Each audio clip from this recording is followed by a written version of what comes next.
Yoko Ogawa explores what happens when objects begin disappearing in an island community, as well as when your memories of those objects begin to fade. I discuss this and more on today's episode.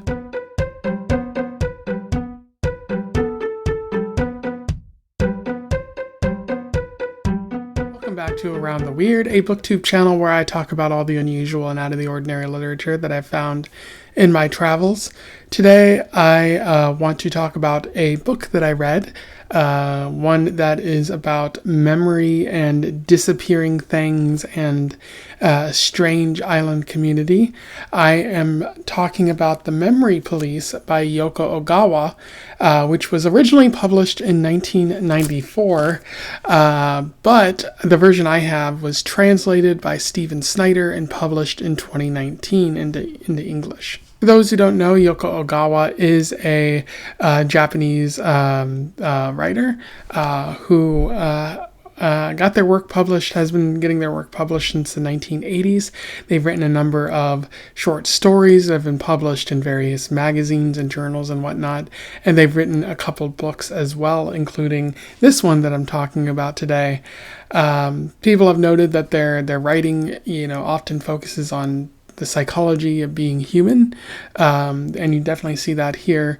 But it also appears that Yoko Ogawa frequently sort of makes allusions or it seems inspired by the diary of Anne Frank in highlighting certain issues in what she's writing about. I can definitely see that in this book as well.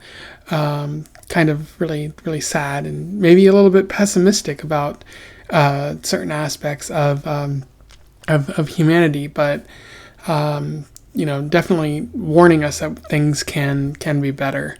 This is my first encountering of Yoko's work. I managed to find this at my local library. Don't forget to patronize your local libraries. They might have exciting works from foreign authors and whatnot. I should also point out this is a translation. Obviously, it might not be a direct representation of the original work, even if the translator did try their best, because there's a lot of words that that exist in Japanese that don't necessarily exist one-to-one in English, and vice versa. That's the case with a lot of languages. So it's just important to remember that you might not get a good representation sometimes, or you might miss bits and pieces. But it's still important to try to read translated works. I should also point out that even though this came out in 1994, because this was translated into English in 2019, I am going to avoid spoiling this in the summary section. I still might spoil it in the analysis section of this video, which is why I urge you to, go read this if you want to read it. I'm going to recommend that you check this out. And then, come back and watch this video afterward to get more information or to, have a discussion, about such things. But without further ado, let's talk about The Memory Police. I will do a summary, a little bit of analysis, and we will move on from there. So The Memory Police focuses on an unnamed narrator who is a young woman, also a writer, one of the few writers on this sort of big island archipelago, something like that. I don't really know. But it's a mysterious island. Her parents have died a long time since. Her father was he was an ornithologist who studied birds, and eventually when the birds on the island disappeared, he stopped working and he later died. And then her mother died in police custody for reasons that I'll explain later. But the island is mysterious because objects begin disappearing from the island, or people lose their recollection of objects. Like birds disappear and people can't identify them anymore. Perfume is gone. The books eventually fade away, and then people no longer are able to recall such items unless they really try, or unless they're born with a sort of genetic gift, which some people on the island are. So her father was very big into birds, an ornithologist, worked at the sort of bird study area, bird observatory on the island, and when it disappeared, he had to move on to something else. And her mother, the narrator's mother, like sort of collected items, but eventually she was arrested by the memory police, a group of people who work like the regular police, but they're tasked with enforcing the disappearances, basically making it so whatever disappears has to stay disappeared. If you remember it, you're arrested and jailed, or they study you to try to study your genome in an effort to understand why it is you remember but other people cannot remember. So the memory police are very authoritarian on this island. And they frequently arrest people who are trying to hide from them as well. The Inui family, who is like a friend of the narrator, decides to stay with the narrator, indicating that they're on the run and going to hide in the near future. And they eventually do leave in order to get away from the memory police. The narrator writes books, as I mentioned. They're writing at least one novel as the story goes on, which we see bits and pieces of. And I'll talk more about that in the analysis section as well, because it does feel parallel to the story. She has an editor named R, she's very close to. He indicates that he remembers things, and he's worried about the memory police somewhat. He doesn't seem too focused on it. He's just trying to live life. And the narrator decides to hide R in her house from the police, just sort of leaving him in a hidden nook that nobody can really get to. This is unfortunate because R's family, his wife is pregnant and his son is born, and he doesn't really get to experience that, especially because photos have disappeared throughout the story. So he can read about the child, but he can't see the child, and he kind of drifts away from his wife as the story goes on, although he does write her letters and try to connect with her in some way. It's also made weird by the fact that the narrator and R develop somewhat of a relationship and even sleep together. The island slowly begins experiencing scarcity with food and other supplies because things are fading. Calendars begin to fade as well, but people still try to keep track of the days. The narrator makes friends with an old man named R, who used to run the ferry, not named R, like an old man who used to run the ferry. But once the ferry disappeared, he kind of had nothing to do. They celebrate his birthday.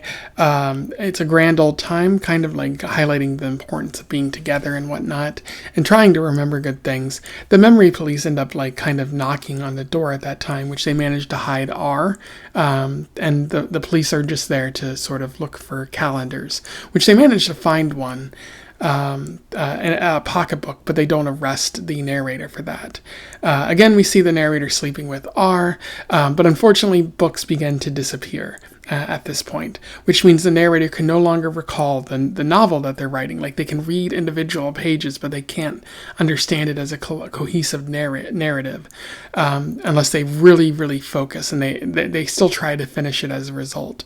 At the same time, a bunch of people begin burning books. They always burn the things that no longer they're not able to really recall anymore or interact with, and this creates great fires in the community, as well as someone burns down the library, which is unfortunate. And a short while later, the narrator gets a new job working as a typist at for some sort of firm of some kind. It seems to be serving her pretty well. And from there, the rest of the story takes place. Again, I won't go into that great of detail here. I'll probably touch upon a few things in the analysis section, but I'll let you go find the rest of the story on your own. In terms of analysis, there is quite a bit worth talking about with the memory police. It's really interesting in that the story does have a sort of setup that's similar to 1984, with an authoritarian presence trying to enforce things upon people.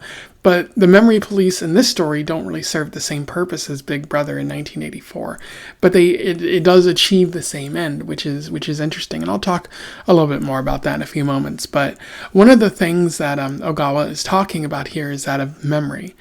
Specifically, Ogawa highlights the value of memories when the world around you begins to fade away.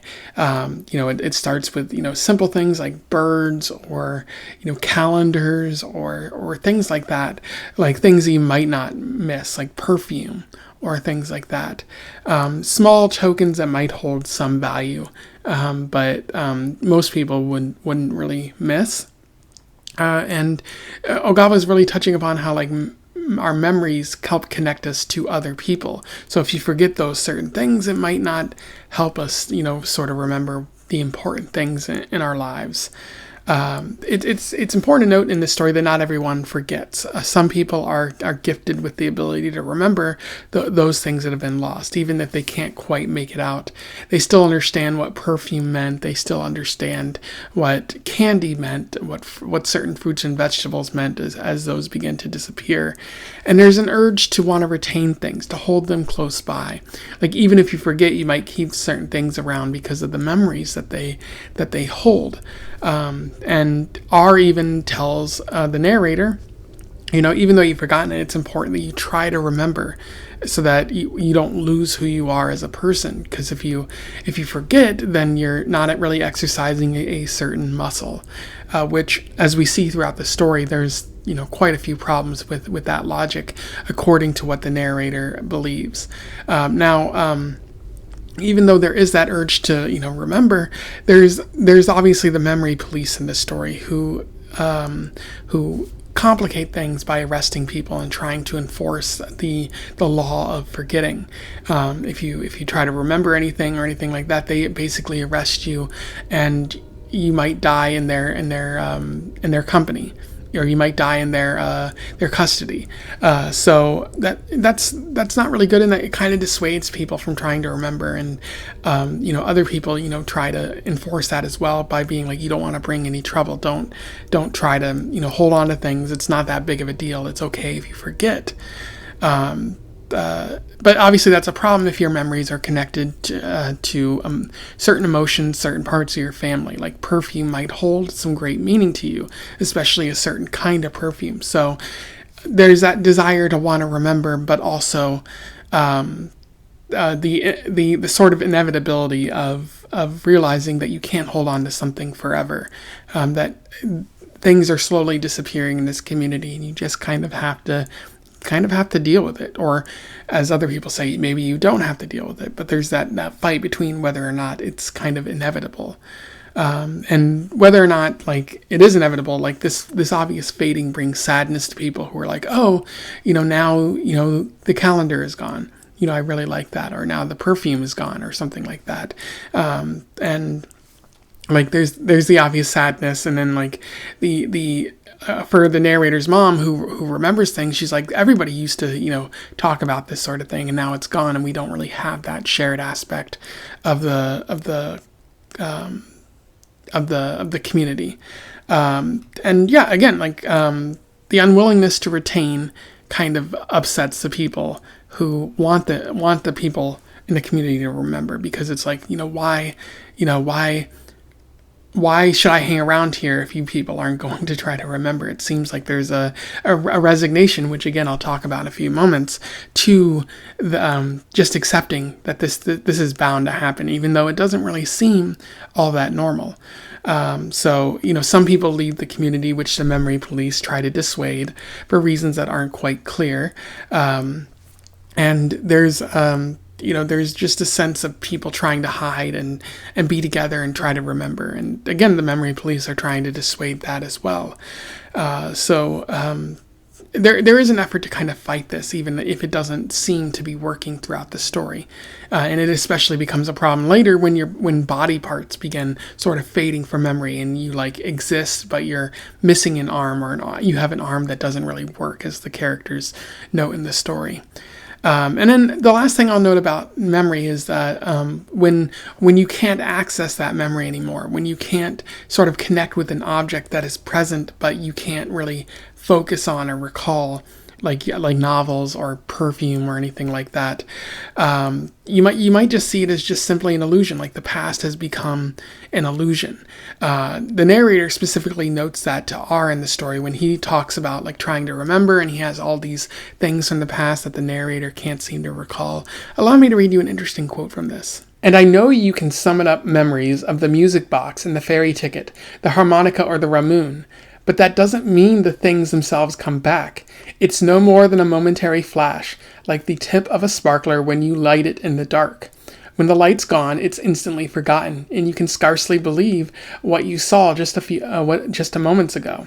They're all illusions, my leg and arm and all the rest of the things lined up on the shelves."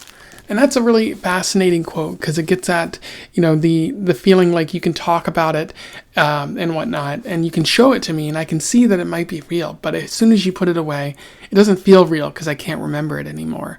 It's just an illusion, like a fancy trick that someone was able to perform. You wouldn't necessarily say that about perfume or something else, but if you lived in this type of community, like what exactly is memory, and how can you prove that something exists if you can't use it, if you don't have a connection to it that you once had in the past? Like you might remember great things about certain candy or something like that in your life, but if that was severed off and you like not knowing about the candy anymore, like it would feel strange to you. It would feel like an illusion, like something somebody drummed up to kind of trick you or something like that. And that's certainly not true about what memory is. And that's not, the case. The narrator wants to fight that, but it's very difficult to do that when you lose that emotional connection, when you lose that sense of reality.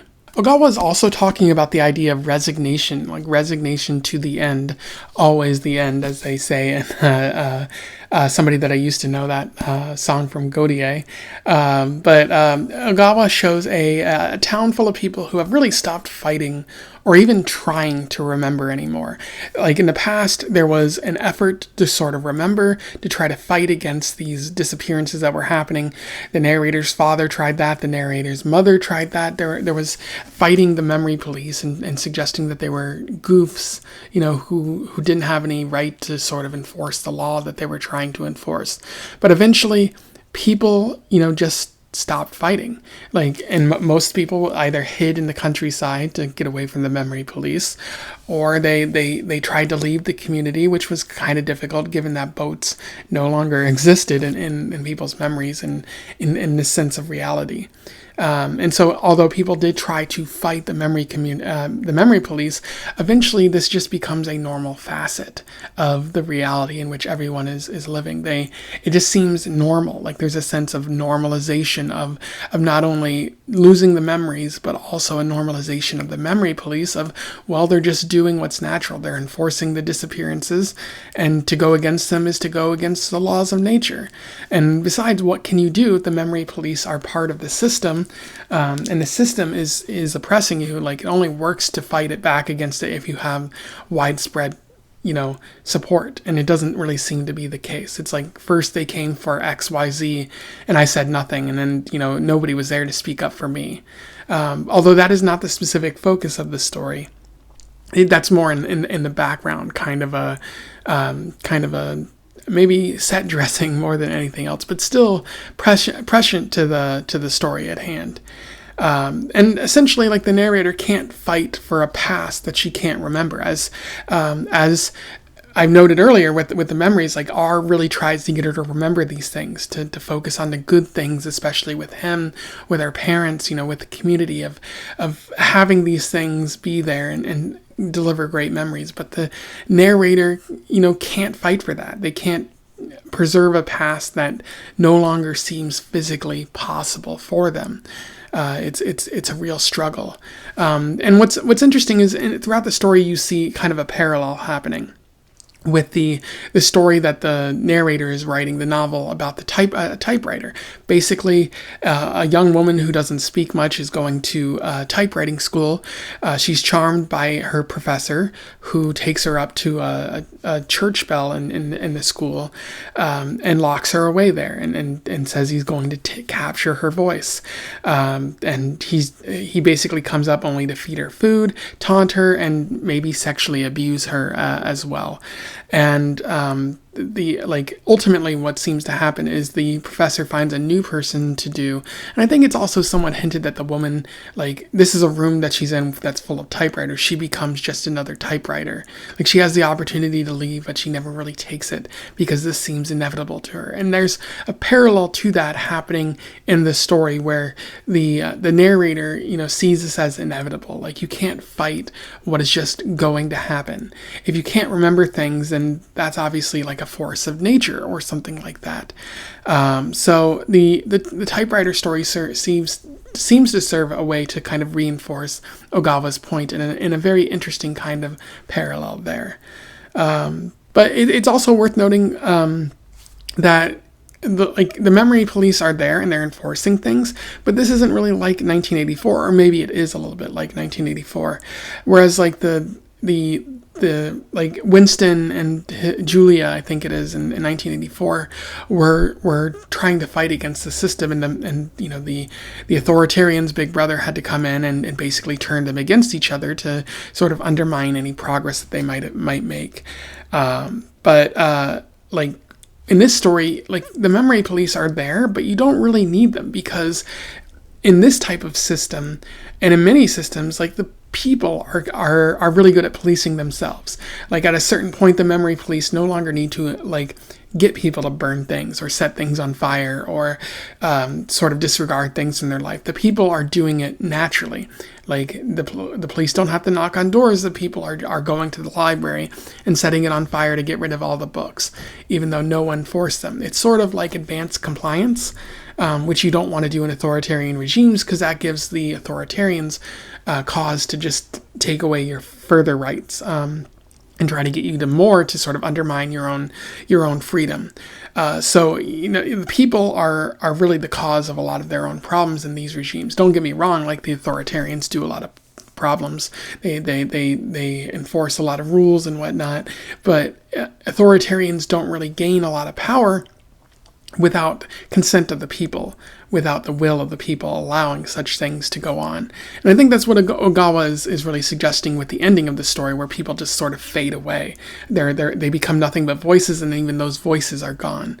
The ending suggests that the true power of authoritarianism is in the people, in resignation, and just accepting things as just what's going to be and just what's going to happen, even though that's not really the case. Sometimes things seem inevitable, but it's not always inevitable. Like, this is a story about memory, but it's also a story about just resigning, giving up, and allowing yourself to be steamrolled by a power that you think is significant and all-encompassing, but is actually not really the case. And you see that a lot. Like, this story is, it's from a Japanese writer, but it could also well be written in America. It could be written in many cultures with authoritarians, especially in this time that I'm talking in 2025.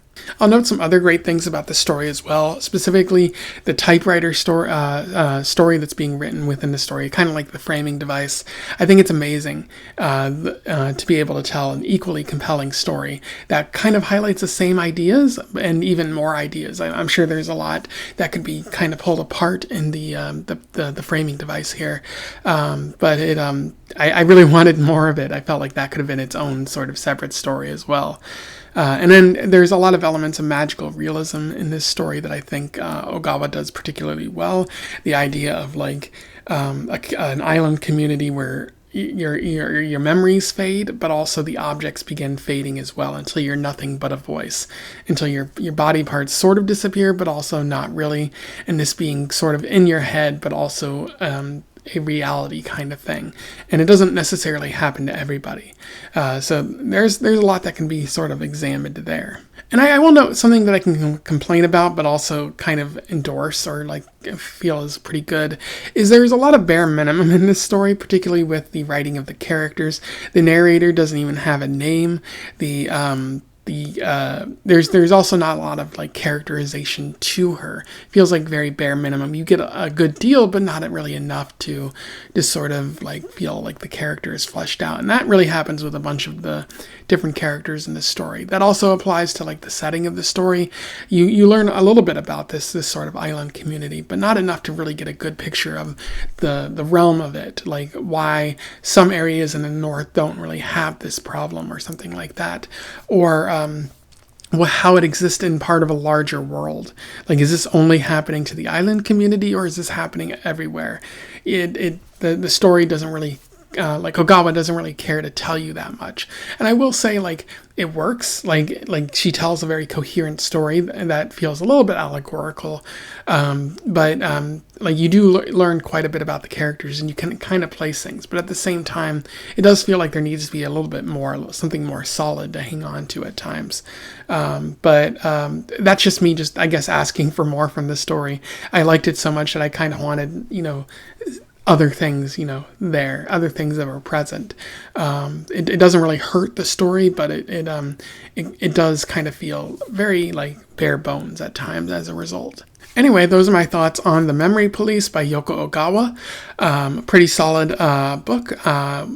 Definitely a high quality read if you're looking for something that's maybe a little bit more philosophical than anything else. There's solid stuff here, but it's mostly people having conversations, which is probably a majority of books when you think about it. But yeah, I highly recommend that you seek this out, find it at your local library, or even make a purchase of it. I know I'm probably going to be seeking out more of Yoko Ogawa's books in the future, because this one was a pretty good read. If you have any thoughts about my review here, or you simply want to say something about the book, let me know in the comments below. I would love to hear from you and have a discussion about this. Otherwise, don't forget to like, share, and subscribe so that more people can find out about this book or this author if they don't know about either. And until then, I wish you the best of luck in your weird and memory-related travels. Try not to forget. Farewell.